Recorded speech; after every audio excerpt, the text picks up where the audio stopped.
옆 사람하고 인사합시다. 하나님은 죄에서 자유를 주십니다.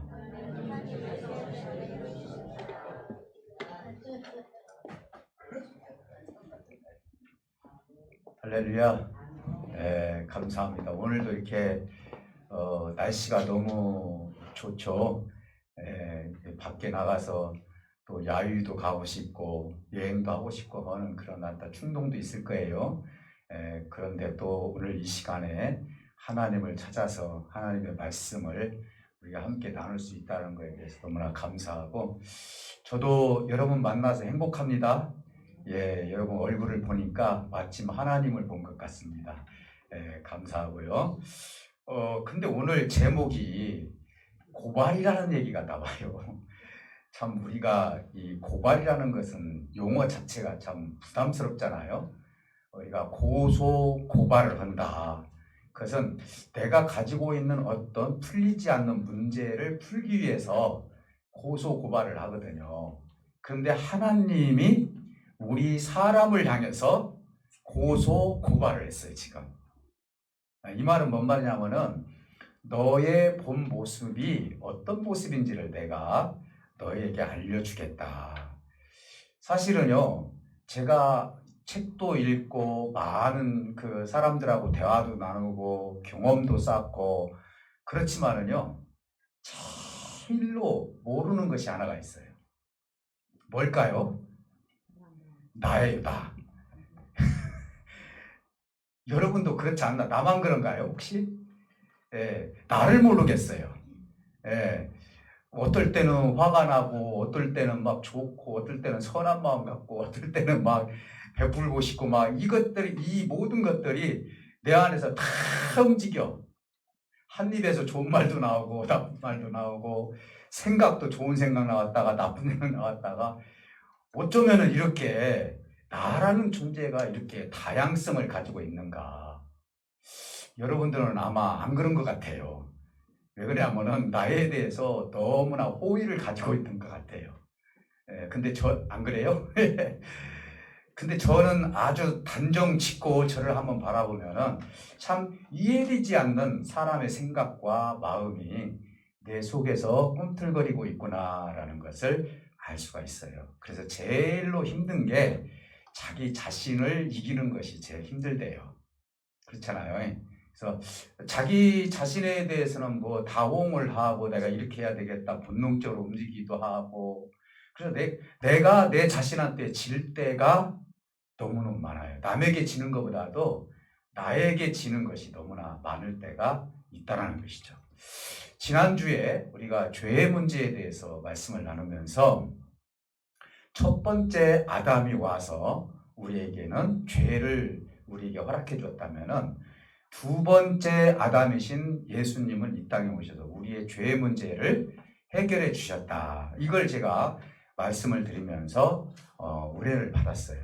근데 우리가 이렇게 쉽게 이야기를 하면은 어느 정도 예수님께서 우리 죄의 문제를 해결해 주셨고, 그리고 그 죄에 대해서 내가 얼마만큼 감사할 수 있을까라는 그런 의식이 안 생길 수도 있어요. 우리가 부모님들이요, 두 종류가 있어요. 부모님들이 어린아이를 키울 때 보면은, 제가 이렇게 살펴보면은 이 아이를 불러놓고 네가 여차여차해서 이런 잘못을 했으니 네가 엄마 아빠한테 용서를 네가 빌면 내가 용서해 주겠다라고 해서 그 죄가 무엇인지 구체적으로 얘기해 주는 엄마가 있어요. 참 지혜로운 엄마예요. 그런데 너무 사랑스러운 거예요. 다음부터는 하지 마. 그러면서 아무런 어떠한 이야기 하지도 않고 호의적으로 그냥 용서를 해버리는 거예요. 너무 쉽게 용서를 받은 거예요, 아이는요. 그러다 보니까 내가 한 행동에 대해서 심각성을 자식들이 모르고 크게 되더라 이거죠.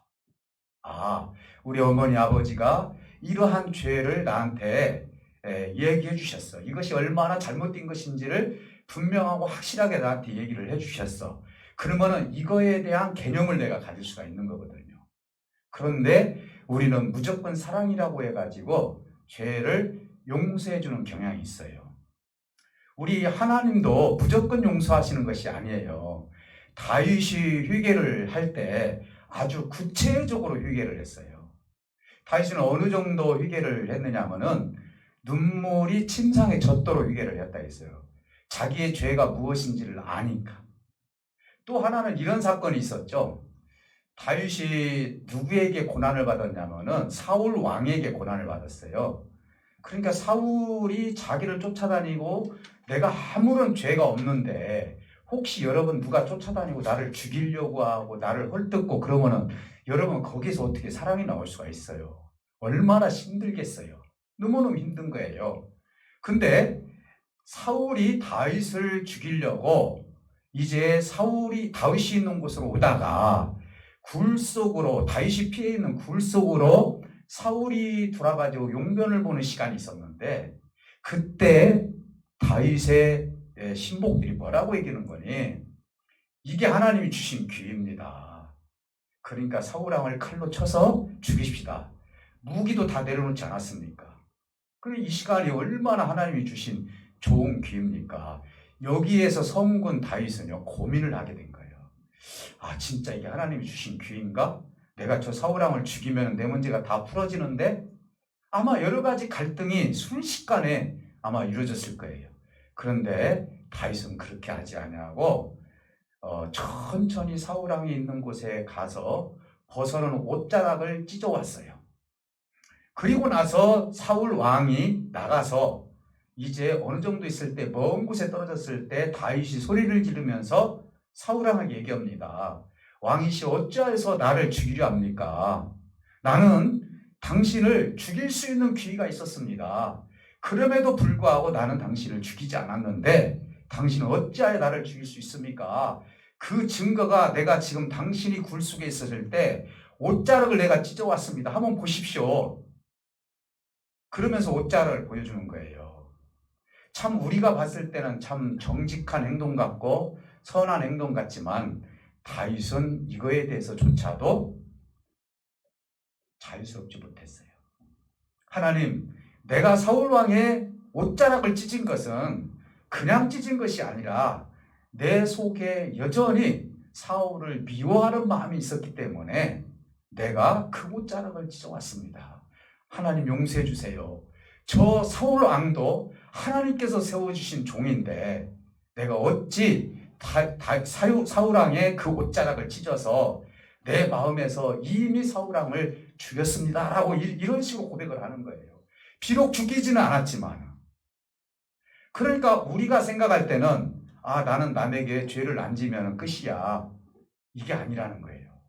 여러분 하루에도 수도 없이 우리는 혈기를 많이 불어요. 그렇지 않아요? 오전에도 내가 그런 얘기를 했지만은 우리 아내 되시는 분들 뭐 살다가 항상 평안합니까?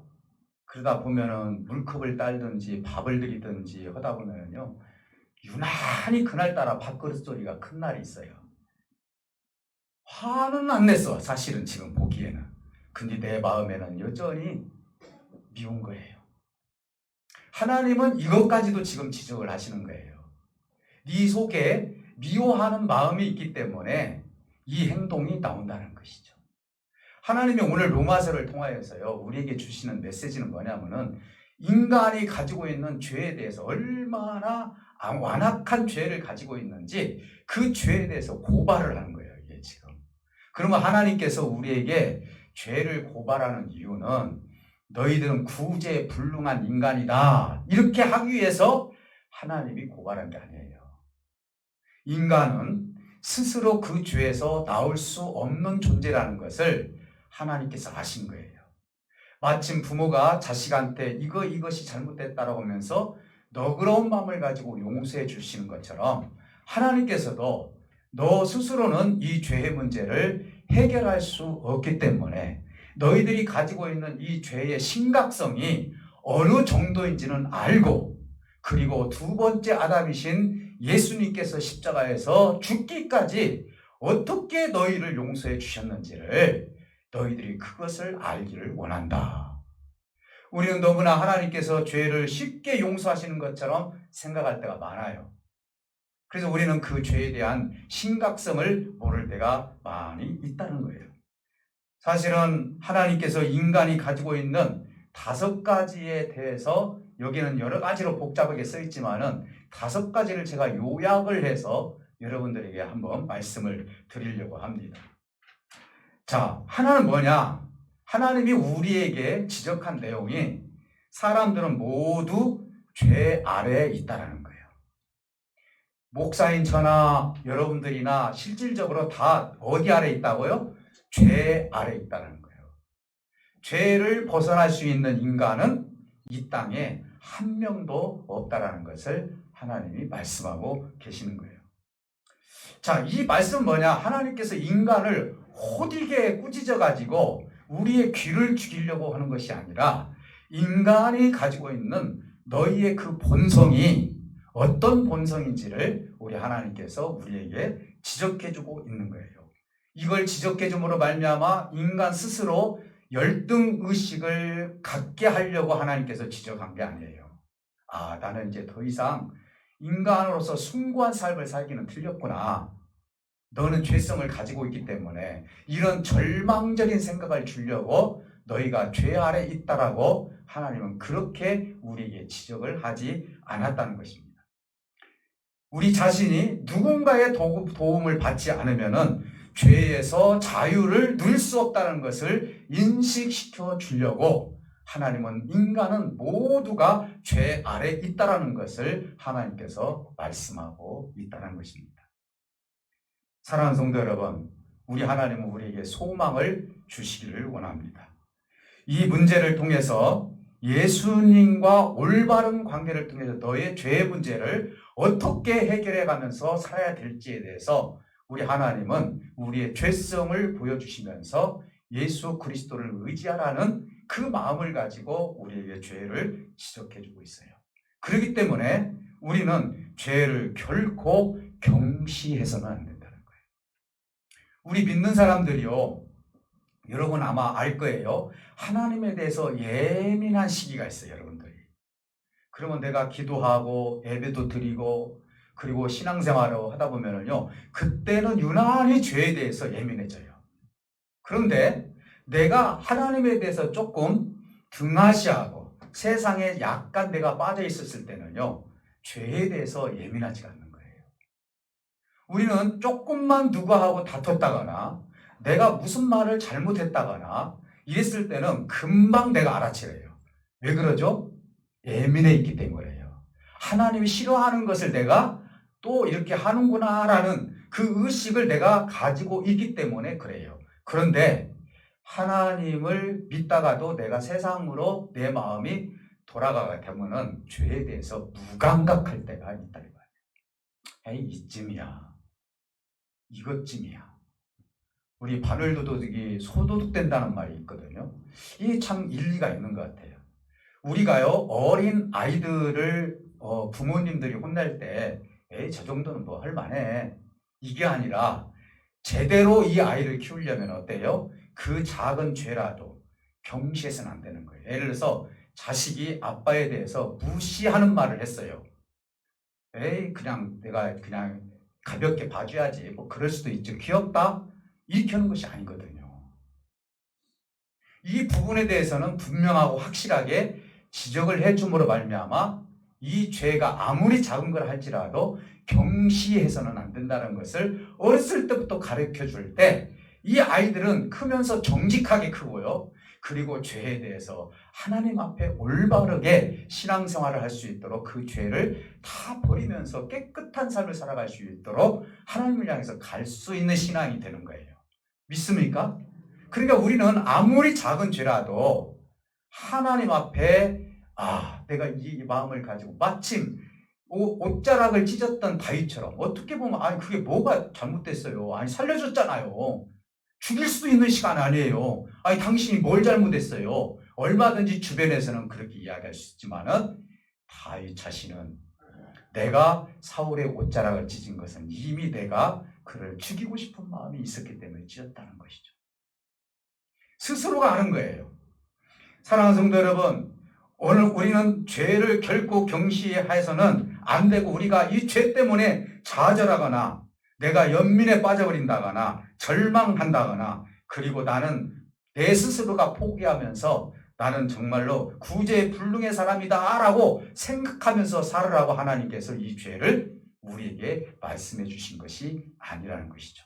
너의 그 모든 문제를 주님을 통해서 해결할 수 있는 길을 내가 열어줬다는 것을 말씀하기 위해서 이 죄의 문제를 해결하려고 말씀하신 거예요. 더 하나는 뭐냐면 이 죄의 문제는 인간 스스로가 해결할 수가 없어요. 여러분, 우리나라의 유명한 성찰 스님이라 할지라도 그분은 앉아서 잤죠? 몇 년 동안 잤는지 내가 기억은 나지 않지만 옷 한 벌로 살으셨죠? 얼마나 청빙하게 살았어요. 세상 사람들이 봤을 때 참 대단하신 분이다 라고 이야기하지만 그분 입에서 마지막에 했던 말은 인간의 모든 것은 내가 해결하고 내가 가지만은 내 속에서 계속 불리듯이 일어나는 죄의 문제는 해결하지 못하고 가노라 라고 그러고 나서 죽으셨어요. 죄의 문제는요, 인간이 돌을 닦는다 해서 수양을 한다 해서 그런다 해서 이 죄의 문제가 해결될 일이 아니라는 것을 하나님이 이미 우리에게 말씀을 하고 있는 거예요. 사랑하는 성도 여러분, 그러므로 주님이 주시는 구속의 능력을 경시해서는 안 되고 이것이 바로 우리의 죄의 문제를 해결할 수 있는 길이다. 지난 주일날 두 번째 아담이 오셔서 우리 죄의 문제를 해결해 주셨다.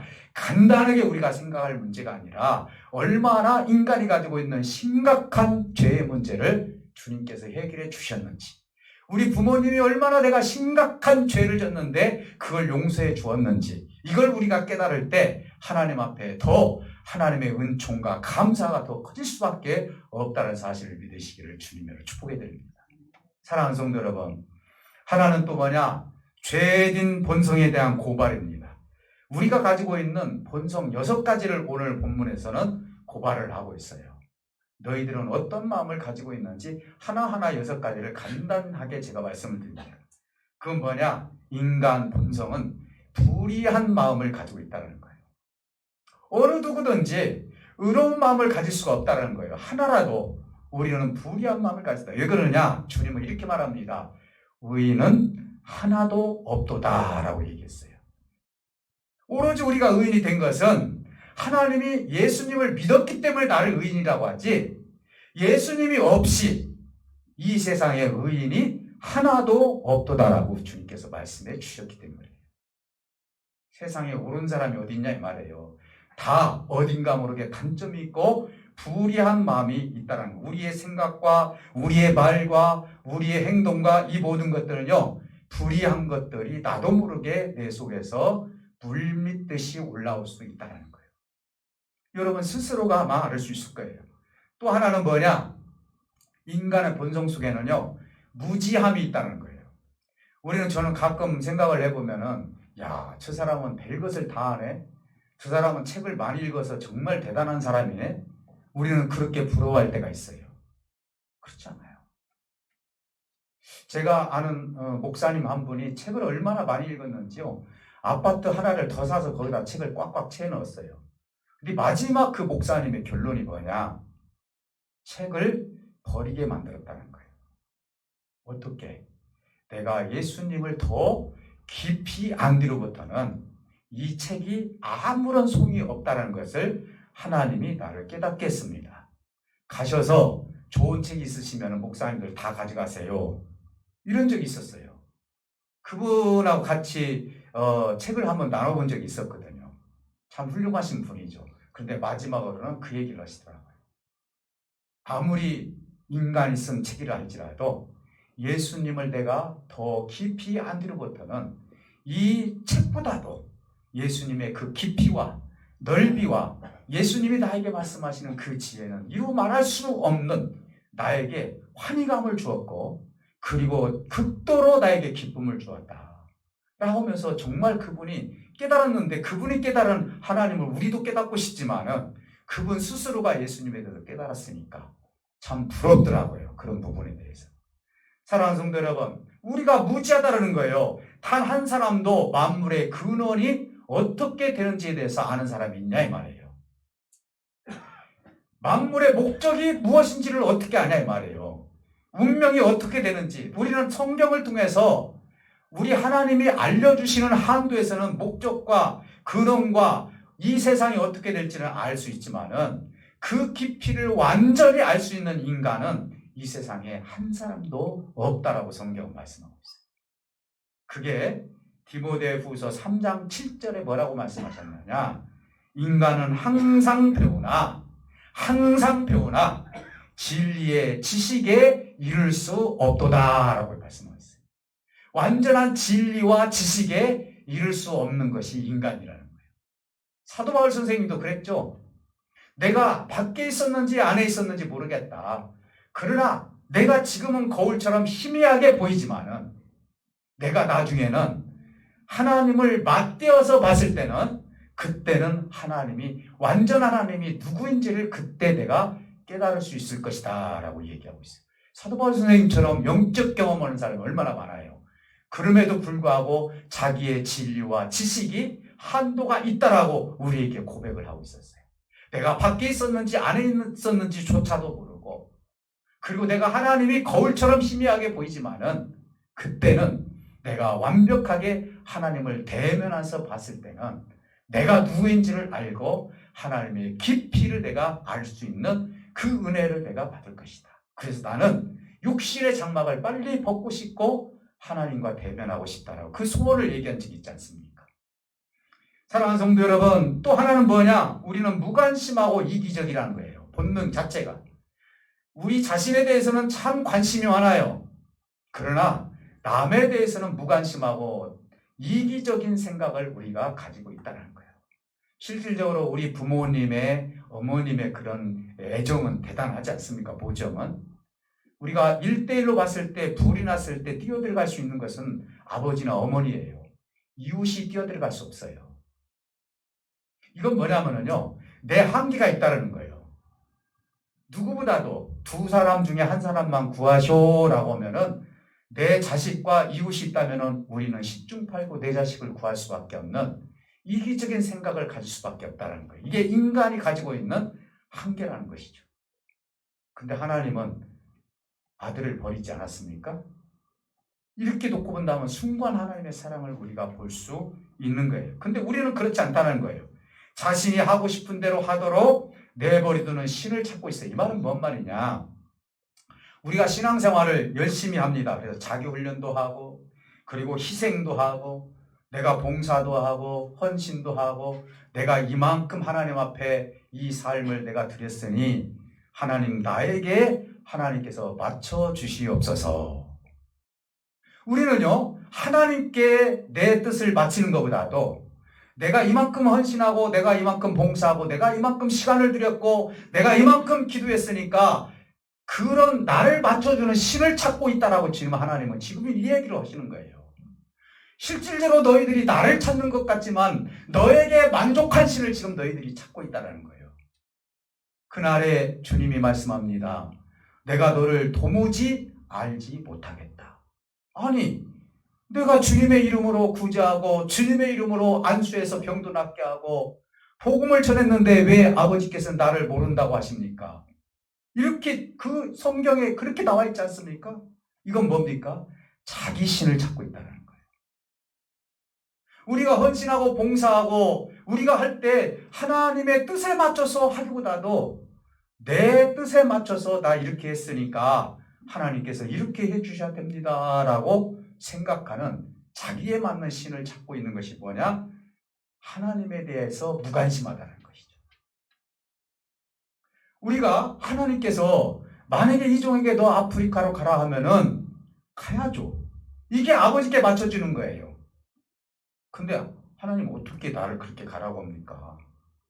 못 가요. 제가 몇 년 전에 고등학교 때 선교사로 가겠다고 하나님 앞에 서원하신 분이 있어요. 영어 학원을 하신 분인데 이분이 너무너무나 학원이 잘 되는 거예요. 그래서 나라까지 생각을 했어요. 하나님한테 약속을 했단 말이에요. 근데 가기 싫은 거예요. 그래서 하나님한테 내가 해드릴 수 있는 것은 모 교회의 장로가 돼서 물질도 풍성히 드리고 장로로서 역할을 해야 되는데 자기 생각이죠. 자기 뜻을 이해해주는 하나님을 지금 찾고 있는 거예요. 지금 소원하지 않았어요? 그러면은요, 어떤 일이 있어도 하나님 앞에 순종하고 하나님께 맞춰서 가야 되는 거 아니에요?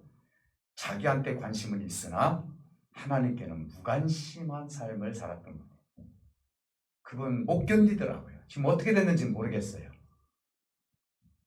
사랑하는 성도 여러분, 우리는 어떻게 하나님께 맞춰지는지, 그리고 얼마나 우리가 하나님에 대해서 무관심하면서 나한테 관심을 가져달라고 그렇게 본능적으로 나만 알아달라고 그렇게 신앙생활을 할 수도 있다는 것을 하나님이 지적을 하고 있다는 것이죠.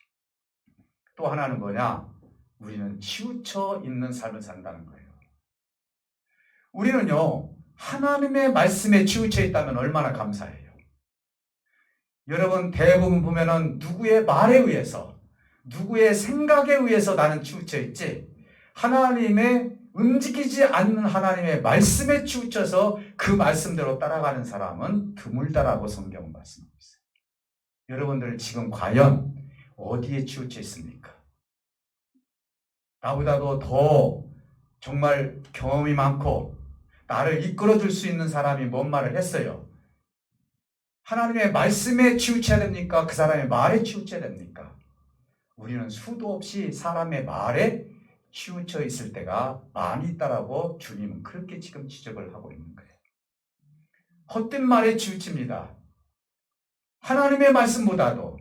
그래서 우리는요, 생명을 걸고 하나님의 말씀을 지키고 그곳에 치우쳐야 되는 거예요. 목에 칼이 두른다 할지라도 이 진리의 말씀은 변하지 않고 하나님의 말씀에 치우쳐 있을 때 우리가 하나님을 제대로 섬긴다라고 말할 수가 있는 거라 이 말이에요. 또 하나는 다섯 번째는 뭐냐? 무익하다라는 거예요. 우리가요. 주님은 이렇게 말씀합니다. 너희는 세상의 소금이라고 얘기했는데 오늘 뭐라고 말씀하시냐면 소금이 맛을 잃은 것과 같다라고 얘기를 하고 있어요. 여러분, 소금이 맛을 잃으면 넣을 필요가 없는 거예요. 근데 우리 하나님의 사람들, 내가 하나님을 믿노라 하면서도 맛을 잃고 지금 살고 있다는 거예요. 그러니까 하나님 앞에서 무익한 사람이 되고 있다고 말씀하고 있어요. 마지막으로 악하다고 얘기합니다.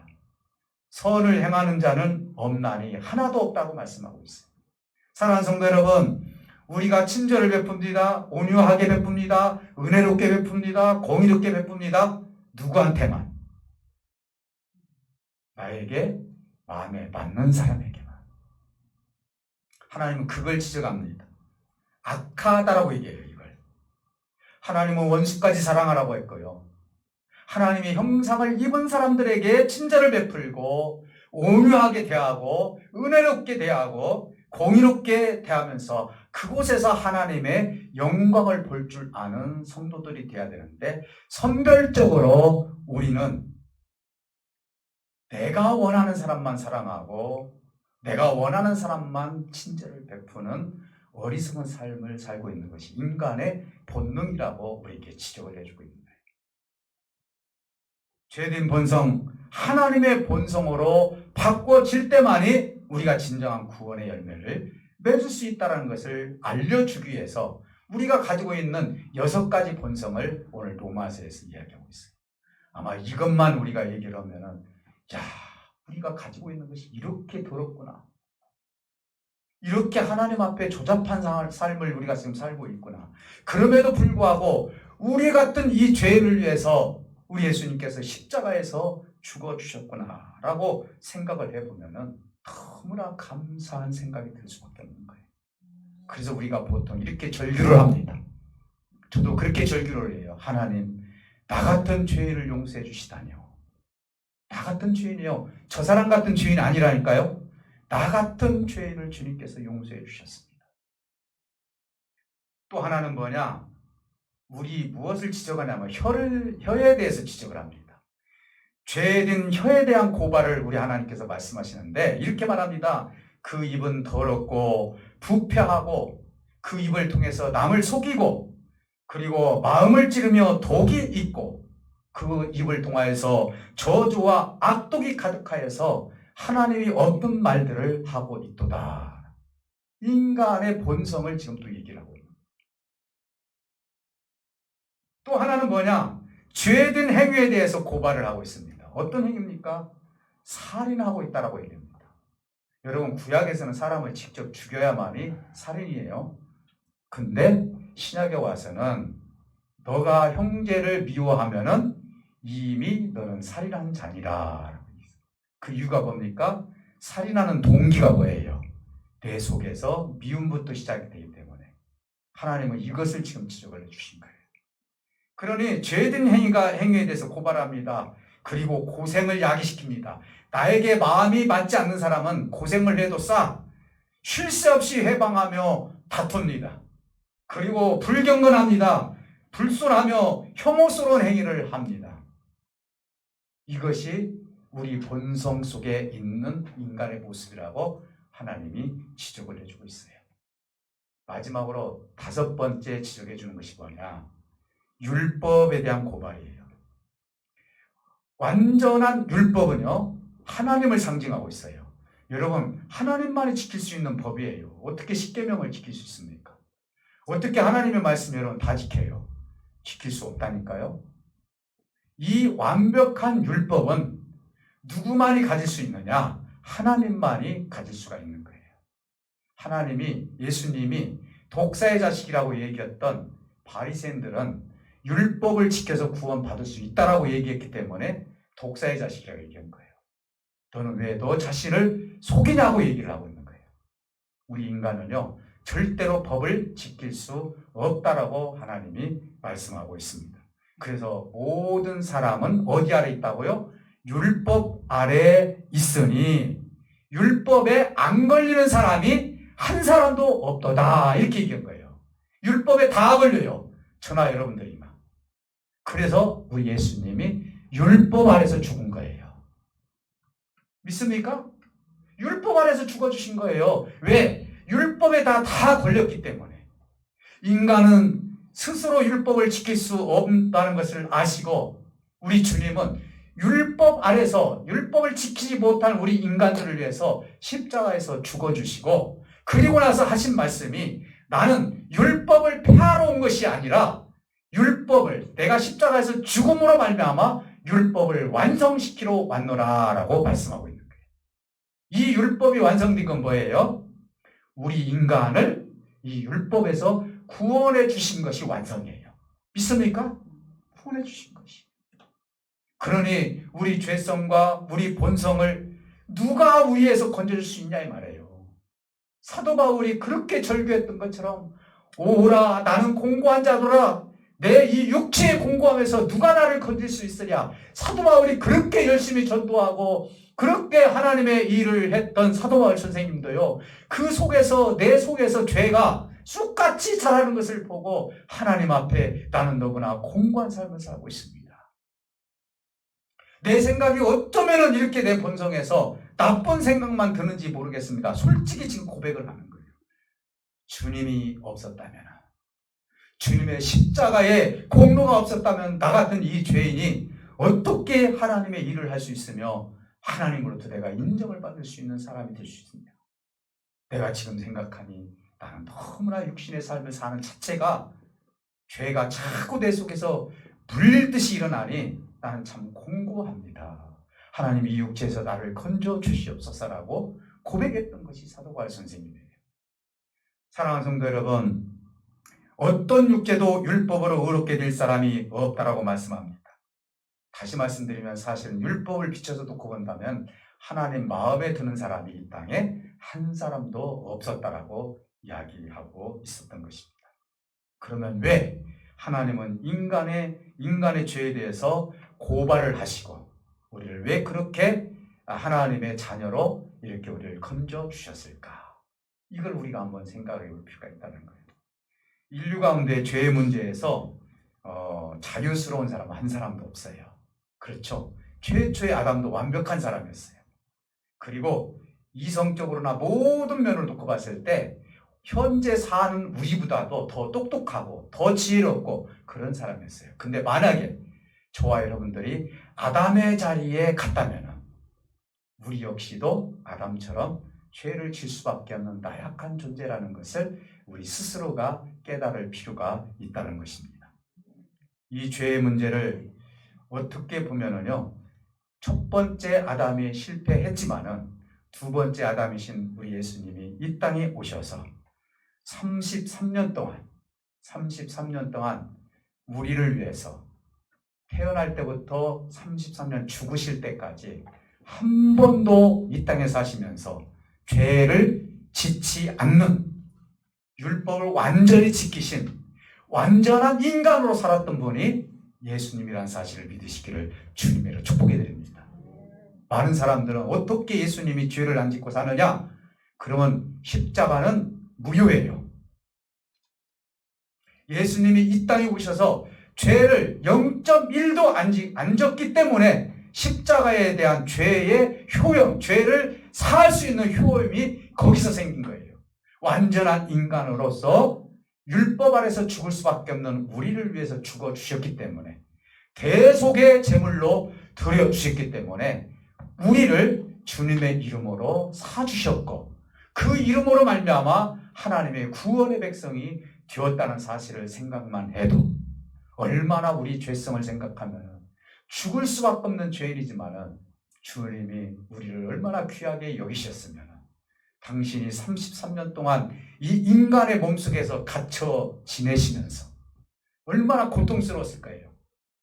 보좌 위에 같이 계셔야 되는데 인간의 몸을 입고 33년 상해 동안에, 그것도 3년의 공생의 기간 동안 얼마나 핍박과 고난과 그 역경 속에서 모든 것을 다 바치고 십자가에서 죽으신 다음에 우리를 위해서 부활을 하셨으니, 그 부활이 우리를 위해서 첫 번째 부활의 열매라고 하나님은 말씀하고 있으니, 예수님이 첫 번째 열매로 부활하신 것처럼 우리 또한, 우리 육체는 다 흙으로 가지만은 언젠가는 우리 하나님께서 이 땅에 재림해서 오시는 그날 우리에게, 우리 영혼 속에 새 몸과 그리고 새 육체, 영적인 육체를 입혀주심으로 말미암아 그 나라는 영원히 죄가 없는 완벽한 하나님 나라 속에서 저와 여러분들이 살 수 있는 그 나라를 하나님께서 지금 그리고 계시고